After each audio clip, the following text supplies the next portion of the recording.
This is Audible. University Press Audiobooks presents Krishnamurti, Reflections on the Self, written by J. Krishnamurti, edited by Raymond Martin, narrated by James Tedder, published by arrangement with Open Court Publishing Company. Introduction. Is it possible to live without relying psychologically on authority, either on external authority or even on the authority of one's own past experience? For Jiddu Krishnamurti, that, suitably qualified, is the key question. His answer is that it is possible, and that only in this way can one connect fully with what is real. Krishnamurti was not a philosopher in the classical sense.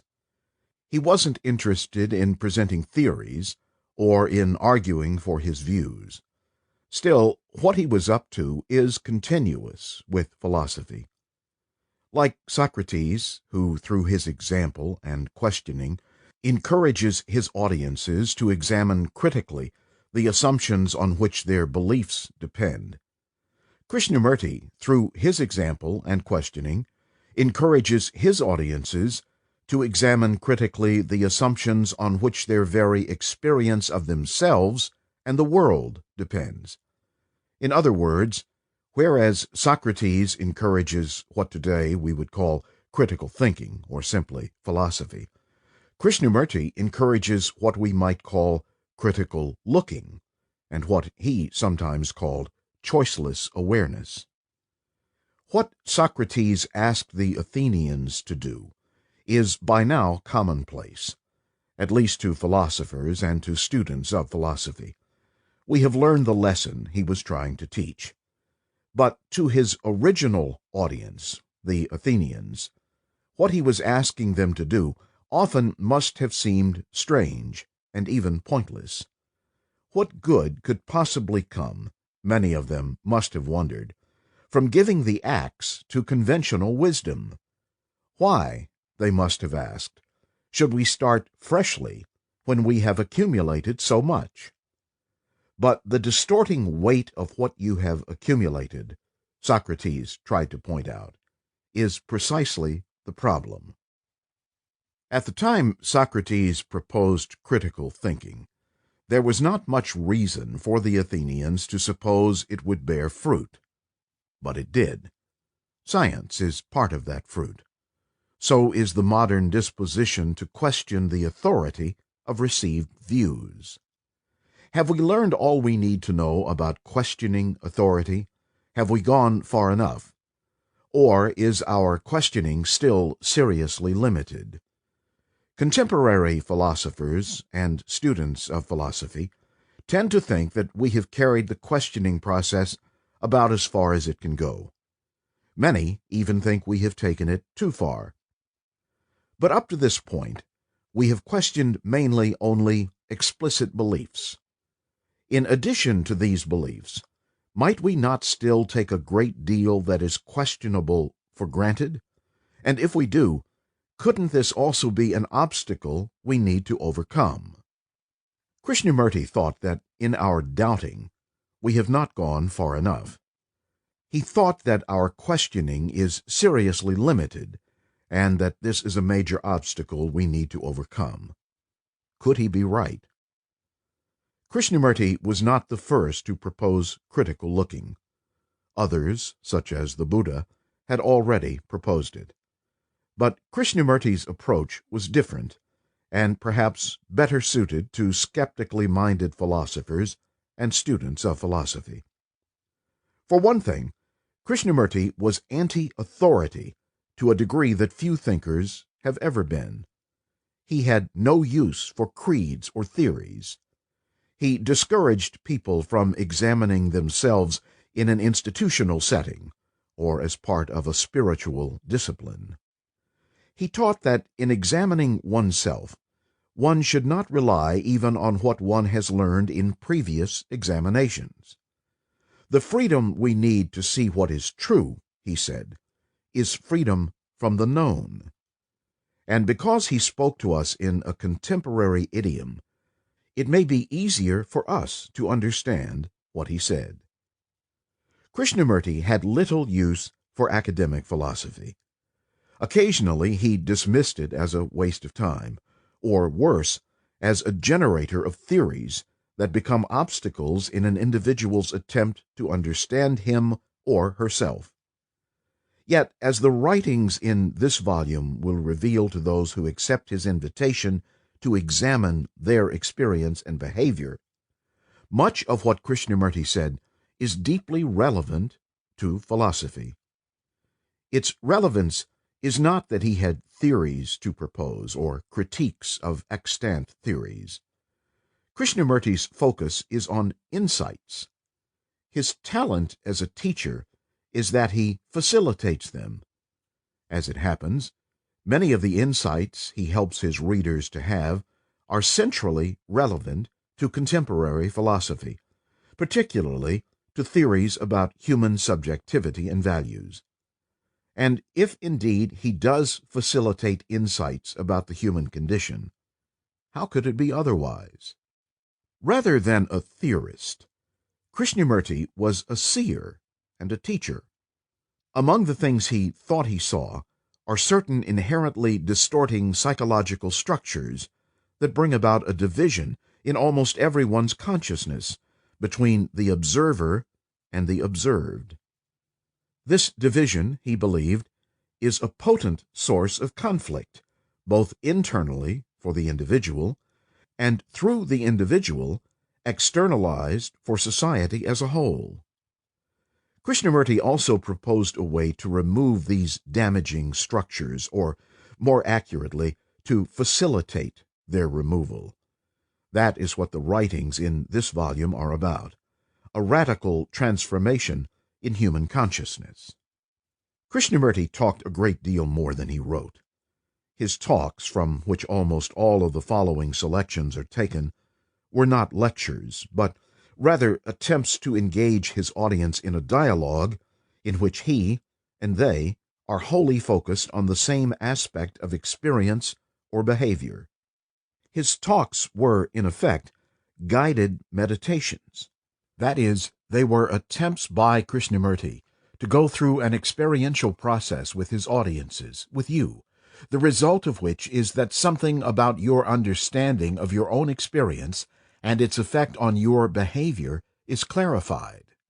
As such, his talks, here transcribed and edited as if they were writings, make unusual demands on the reader, especially if the reader is a philosopher who is accustomed to looking for a theoretical punchline when reading something that seems to put forth philosophical views. In Krishnamurti's thought, rather than theoretical punchlines, there is an opening to important insights, for instance, about the nature of identification and its role in the formation of the self. To have such insights, Krishnamurti suggests, one has to look freshly. Krishnamurti spoke with a distinctive voice. As an uncompromising enemy of authority, even of the authority of one's own past experience, his focus was on examining current experience directly. Refusing to discuss books or theories, he encouraged people to look at themselves, particularly in their relationships to other people, things, and activities, and he told them just enough about what he thought they would see, if they did look, to get them going. It is as if, through the habit of understanding ourselves in familiar ways, we are, even at the level of experience, stuck in theories. Krishnamurti is, extremely good at helping people get unstuck. That is, at helping them to have insights that break the molds of deeply ingrained patterns of thinking. In other words, his concern was not that his remarks be relevant to theory, although often they are, but that they be relevant to life. His intention was to engage with people who are passionately interested in understanding themselves and the world in which they live. The point of this engagement was to clarify what it means to be oneself and to live in this world. In my opinion, Krishnamurti succeeds in this as few others have. Philosophers and students of philosophy are surely among those who are passionately interested in understanding themselves and the world. Many of us have devoted much of our lives to this project.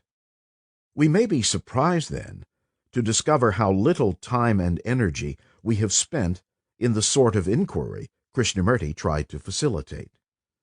The reason for this is that Krishnamurti's approach to topics of perennial philosophical interest was more meditative than rationally discursive.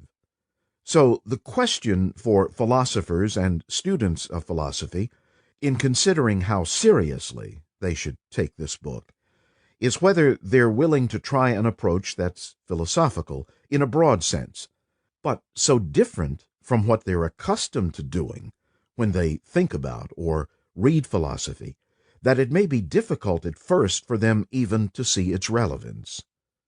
True philosophers are always open to new approaches. Indeed, when an approach has promise, the more radically new it is, the better. This volume is primarily for them. By almost any standards, Krishnamurti led a remarkable life. He was born on May 11, 1895, in Madanapalli, India, a small hill town northwest of Madras, the 8th of 11 children, and one of 6 to survive into adulthood. His father, a graduate of Madras University, worked for the British Department of Revenue. His mother ran a traditional Brahmin home. At the age of 6, Krishnamurti was ritually initiated into Brahmanhood and began his formal education. He was not a good student. When Krishnamurti was 10 years old, his mother died. 4 years later, in 1909, his father, now retired from the British administration, secured a job at the headquarters of the Theosophical Society in Adyar, near Madras. In exchange for work, he and 4 of his sons, including Krishnamurti and his younger brother Nityanand, Nitya, were given accommodation in a cottage outside the beautiful 260-acre Theosophical Society compound. At the time, all of the children were in poor physical condition. The Theosophical Society had been founded in New York 34 years earlier by Madame Blavatsky and Colonel Olcott. Blavatsky claimed to have lived in Tibet and learned occult wisdom from the masters. Supposedly, the masters were perfected human beings who periodically appeared on Earth to found a new religion, and, through their thoughts and energy, to direct the course of human evolution. In 1882, Blavatsky and Olcott had purchased the estate at Adyar for the Society's headquarters. 7 years later, Annie Besant joined the Society, and a year later she met Charles Leadbetter, a former priest in the Church of England, who had joined the Society in 1883. Leadbetter was considered to be remarkably psychic. Among other talents, he supposedly saw auras and engaged in astral travel. In 1907, after the deaths of Blavatsky and Olcott, and 2 years prior to Krishnamurti's arrival at the compound, Besant became president of the Society. Central to Theosophy is the teaching that humans are progressively evolving toward universal brotherhood on a path that traverses the sequential appearance of 7 root races. At the origin of each of these races, a world teacher incarnates to impart a spiritual message. The next teacher due to appear was Maitreya, who was thought to be designated for that role by Gautama Buddha. The Theosophist's mission was, in part, to find, raise, and train the child destined to become Maitreya. In the early summer of 1909, while walking outside the compound, Leadbetter spotted Krishnamurti, who was then 14 years old. Reportedly overwhelmed by what he took to be Krishnamurti's aura, Ledbetter was sure that Krishnamurti was destined to be a great spiritual teacher. Eventually, the Theosophists determined to their own satisfaction that Krishnamurti was to be the physical vehicle for Maitreya. So Krishnamurti and his brother Nitya were brought into the compound, deloused, groomed, and otherwise attended to physically. Krishnamurti's teeth were even straightened. He and Nitya were privately tutored. Eventually, Mrs. Besant became Krishnamurti's legal guardian. In 1911, an organization was formed that became the Order of the Star in the East. Its purpose was to herald the arrival of the new world teacher, Krishnamurti. For the next 10 years, Krishnamurti and Nitya were educated in Europe.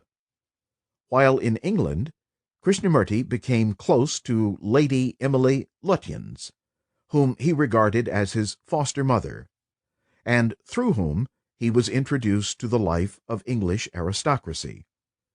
He exercised at Sandow's Gymnasium, attended ballet, film, theater, visited art galleries, and traveled extensively. During this period, he became a scratch golfer and learned how to assemble and reassemble an automobile engine. He also read widely, among other authors, Stephen Leacock, P.G. Wodehouse, Turgenev, Dostoevsky, Nietzsche, Bergson, Shelley, and Keats. In 1921, Krishnamurti went to Paris, where he took courses at the Sorbonne and studied Sanskrit. In 1922, Krishnamurti and Nitya moved to Ojai, California, where it was hoped the dry climate would help Nitya in his battle with tuberculosis. During the summer of that year, shortly after he began to meditate daily, Krishnamurti had a life-transforming experience, which he described in part as follows. There was a man mending the road. That man was myself. The pickaxe he held was myself. The very stone which he was breaking up was a part of me. The tender blade of grass was my very being, and the tree beside the man was myself. The next day, while sitting under a nearby pepper tree, he had additional experiences, after which he wrote, "I was supremely happy, for I had seen. Nothing could ever be the same. I had touched compassion, which heals all sorrow and suffering. It is not for myself, but for the world. I have stood on the mountaintop and gazed at the mighty beings. Never can I be in utter darkness. I have seen the glorious and healing light. The fountain of truth has been revealed to me, and the darkness has been dispersed. Love, in all its glory, has intoxicated my heart. My heart can never be closed. I have drunk at the fountain of joy and eternal beauty." Krishnamurti described himself as God-intoxicated. In November of 1925, Nitya died, and Krishnamurti experienced what seems to have been the profoundest grief of his life. During the next few years, Krishnamurti distanced himself from theosophy and also developed some of the distinctive motifs of his own subsequent teachings. The decisive break with theosophy came in August of 1929, when, in the presence of 3,000 members of the society, he dissolved the Order of the Star, and in the process staked out his own mission. "I maintain that truth is a pathless land, and you cannot approach it by any path whatsoever, by any religion, by any sect. That is my point of view, and I adhere to that absolutely and unconditionally. Truth, being limitless, unconditioned, unapproachable by any path whatsoever, cannot be organized, nor should any organization be formed to lead or coerce people along any particular path. You will probably form other orders. You will continue to belong to other organizations, searching for truth. If an organization be created for this purpose, it becomes a crutch, a weakness, a bondage, and must cripple the individual and prevent him from growing, from establishing his uniqueness, which lies in the discovery for himself of that absolute unconditioned truth. Because I am free, unconditioned, whole, not the part, not the relative, but the whole truth that is eternal, I desire those who seek to understand me to be free, not to follow me, not to make out of me a cage which will become a religion, a sect. I have now decided to disband the order, as I happen to be its head. You can form other organizations and expect someone else. With that I am not concerned, nor with creating new cages, new decorations for those cages. My only concern is to set men absolutely, unconditionally free. The next year, in 1930, Krishnamurti formally resigned from the Theosophical Society. In 1931, Krishnamurti returned to Ojai to rest, meditate, and think. During this time, he wrote to Lady Emily of the difficulty of putting what he wanted to say into words. However, once he did start again to write and speak, he was remarkably consistent. From 1933 to 1939, Krishnamurti traveled extensively, talking to large audiences. During the war, he was unable to travel, and led a life of relative seclusion at Ojai, although he still met with many visitors. He became close friends with Aldous Huxley, who encouraged him to write. After the war, Krishnamurti resumed his traveling and talking. During the last 40 years of his life, he gave, on average, about 100 talks a year, often to audiences of several thousand people.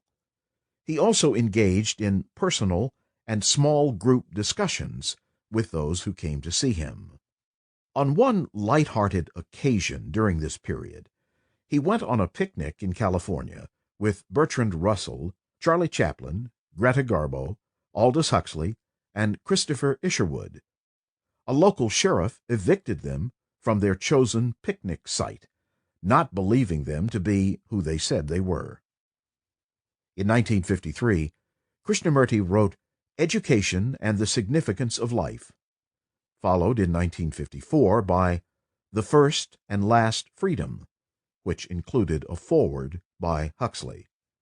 Then there appeared 3 volumes entitled Commentaries on Living. He also wrote Krishnamurti's Notebook, a personal journal, mostly from 1961. Krishnamurti's journal from writings he had done in 1973 and 1975, 2 volumes of letters to the schools started in his name, and Krishnamurti to himself, his last audio-taped journal in 1983. The remainder of Krishnamurti's books, the number is now over 100, and still growing, are edited transcriptions of talks and discussions held by him in various parts of the world. The discussants are mostly everyday people, but often also include well-known people, such as the Nobel laureates Maurice Wilkins and Jonas Salk, theoretical physicist David Bohm, and the Buddhist scholar Walpola Rahula. Videotapes of many of these discussions are available. Excerpts from these videotapes are included in several films that have been made about Krishnamurti, including Krishnamurti, The Challenge of Change, and The Seer Who Walks Alone. In addition, Krishnamurti's talks and public discussions from 1933 to 1986 are available on CD-ROM. On February 17, 1986, in Ojai, California, at the age of 90, Krishnamurti died of pancreatic cancer.